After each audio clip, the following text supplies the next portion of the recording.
Hello বন্ধুরা, welcome to only sports. তো এই ভিডিওতে আবারও আইএসএল নিয়ে আপডেট রয়েছে, আইএসএল এর ট্রান্সফার আপডেট রয়েছে, তার পাশাপাশি মোহনবাগান ইস্টবেঙ্গল নিয়েও বেশ কিছু আপডেট রয়েছে। তো ভিডিওটি সবাই শেষ পর্যন্ত দেখতে থাকো, আর চ্যানেলে নতুন হয়ে থাকলে চ্যানেলটি সাবস্ক্রাইব করে পাশে থাকা বেল আইকনটিকে অন করে পাশে থেকো। তো সেখানে যদি প্রথমে কালকে FC Goa versus Hyderabad FC ম্যাচটা নিয়ে কথা বলা যায়, যেই ম্যাচটা শেষ পর্যন্ত হায়দ্রাবাদ এফসি এবং এফসি গোয়া 1-1 গোলে ড্র করেছে। তো আমি পার্সোনালি ভেবেছিলাম এফসি গোয়া এই ম্যাচটা ইজিলি জিতে যাবে, যেভাবে এফসি গোয়া খেলছে আর হায়দ্রাবাদ এফসি এই সিজনে যেভাবে স্ট্রাগল করছে। তো সেখানে হায়দ্রাবাদ এফসি দেখিয়ে দিল যে ফুটবল মাঠে যা কিছু করাই সম্ভব।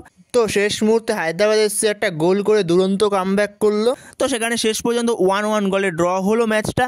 তো এই ড্রয়ের ফলে মোহনবাগান বাড়তি সুবিধা পেল, মোহনবাগান লিগ শিল্ডের দৌড়ে অনেকটাই এগিয়ে গেল। তো এই ম্যাচটা যদি এফসি গোয়া জিতে যেত তাহলে এফসি গোয়া 2 নম্বরে চলে আসতো 28 পয়েন্টে 14 ম্যাচে। তো সেখানে এফসি গোয়ার থেকে মোহনবাগানের পয়েন্টের ডিফারেন্স থাকতো 4। তো সেখানে এফসি গোয়া এই ম্যাচটা ড্র করাতে এফসি গোয়ার বর্তমান সময় 14 ম্যাচে পয়েন্ট হলো 26। সমান সংখ্যক ম্যাচ খেলেছে তিনটে টিমে, 14 ম্যাচে 32 মোহনবাগান, 14 ম্যাচে 27 বেঙ্গালুরু এফসি, 14 ম্যাচে 26 এফসি গোয়া। তো সেখানে তিনটে টিমই সমান সংখ্যক ম্যাচ খেলে ফেলেছে। তো সেখানে মোহনবাগানের থেকে এফসি গোয়ার এখন ডিফারেন্স হলো 6 পয়েন্টের, আর বেঙ্গালুরুর থেকে 5 পয়েন্টের ডিফারেন্স। বেঙ্গালুরু রয়েছে 2 নম্বরে 14 ম্যাচে 27 পয়েন্টে। তো সেখানে মোহনবাগানকে এটা একটা বাড়তি সুবিধা দেবে, ডার্বি খেলতে যাওয়ার আগে ডার্বিটা একটু ফ্রিলি খেলতে পারবে মোহনবাগান। তো যেখানে মোহনবাগান এফসি গোয়া এবং বেঙ্গালুরু এফসির থেকে 5 থেকে 6 পয়েন্টের ডিফারেন্সে রয়েছে। তো সেখানে মোহনবাগানের কাছে ডার্বি জেতাটা খুবই গুরুত্বপূর্ণ লিগ শিল্ডের জন্য। যদি এই ডার্বিটা জিততে পারে মোহনবাগান অনেকটাই এগিয়ে যাবে লিগ শিল্ডের দৌড়ে। খুবই ভালো খবর মোহনবাগানের জন্য, মোহনবাগান অনেকটাই এগিয়ে গেছে লিগ শিল্ডের দৌড়ে কালকে এফসি গোয়া ড্র করাতে। তো এরপরে যদি ট্রান্সফার আপডেট একজন বিদেশিকে নিয়ে আপডেট দেওয়া যায়, যার নাম হচ্ছে পেট্রাস জিয়াকৌমাকিস। 32 বছর বয়স, গ্রিসের একজন স্ট্রাইকার, যার মার্কেট ভ্যালু হলো 2 কোটি টাকা। গ্রিসের একজন স্ট্রাইকার, সে সেন্টার ফরওয়ার্ডের পাশাপাশি লেফট উইং রাইট উইং দুই জায়গাতেই খেলতে পারে। তো এই প্লেয়ারকে পাঞ্জাব এফসি তারা অফিসিয়ালভাবে তারা নিজেদের দলে সাইন করে নিল। মুসাকা বাকেঙ্গা তার পরিবর্তে, মুসাকা বাকেঙ্গা সে অনেকদিন আগেই দল ছেড়েছিল পাঞ্জাব এফসি। তো তার পরিবর্তে পাঞ্জাব এফসি এই পেট্রাস জিয়াকৌমাকিসকে সাইন করিয়ে নিল।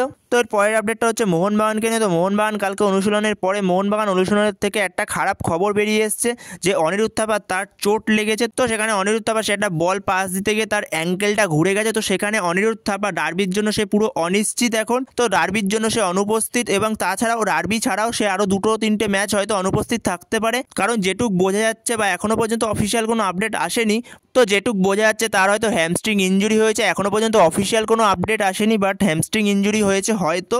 তো আশা করছি যেন না হয় সেটা। তো অনিরুদ্ধ থাপা সে খুব ভালো খেলছিল এবং লাস্ট 2টো ম্যাচ সে খুব সুন্দর ফুটবল খেলেছে। তো সেখানে যদি হ্যামস্ট্রিং ইঞ্জুরির জন্য সে আবার কিছুদিনের জন্য ছিটকে যায়, তো সেখানে মোহনবাগানের জন্য এটা খুবই একটা খারাপ খবর হবে। তো সেখানে এরকমই আপডেট রয়েছে। তো দেখা যাক শেষ পর্যন্ত কি হয়।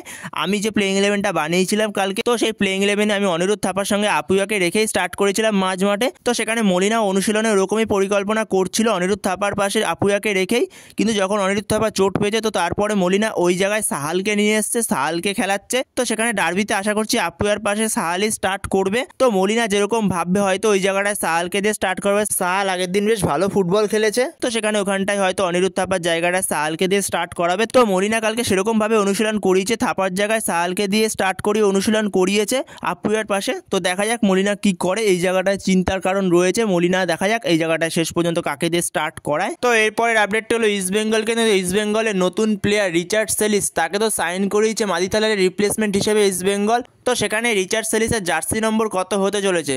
তো সেখানে রিচার্ড সেলিসের জার্সি নম্বর হতে চলেছে 7। তো ইস্টবেঙ্গলের এই নতুন প্লেয়ার রিচার্ড সেলিসকে 7 নম্বর জার্সি দেওয়া হচ্ছে। তো অফিসিয়ালভাবে তাকে রেজিস্টারও করিয়ে নিয়েছে ইস্টবেঙ্গল। এখন শুধু তার আসার পালা, এসে অনুশীলন করে তার মাঠে নামার পালা। তো এরপরে তোমাদের জানাবো ক্লেটন সিলভা সে কি বললো ডার্বি নিয়ে। তো সেখানে ক্লেটন সিলভা বলল, গুয়াহাটিতে ডার্বি হওয়াটা লজ্জার, সমর্থকদের জন্য ম্যাচের দিন পাল্টানো উচিত ছিল।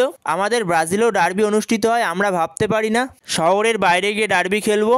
ডার্বি বাইরে হওয়াতে সমর্থকদের জন্য এইটুক সময় সেখানে যাওয়া খুবই কঠিন। তো এটাই বললো ক্লেটন সিলভা ডার্বি নিয়ে। তো এরপরে তোমাদের জানাবো শুভাশিস বোস সেও কি বললো ডার্বি নিয়ে। তো সেখানে শুভাশিস বোস বললো, আমরা কেউই চাই না ডার্বি কলকাতার বাইরে অনুষ্ঠিত হোক, কারণ ঘরের মাঠে এত সমর্থকদের সামনে খেলার সুযোগ হাতছাড়া করতে চাই না। তো শুভাশিস বোস সে এটাই বললো ডার্বি নিয়ে। তো বন্ধুরা এই ভিডিওতে এই পর্যন্ত। তো এই আপডেটগুলো নিয়ে আলোচনা করার ছিল। তো ভিডিওটি ভালো লাগলে অবশ্যই লাইক শেয়ার সাবস্ক্রাইব করতে ভুলো না। তো নেক্সট ভিডিওতে দেখা হচ্ছে, ততক্ষণের জন্য বাই বাই।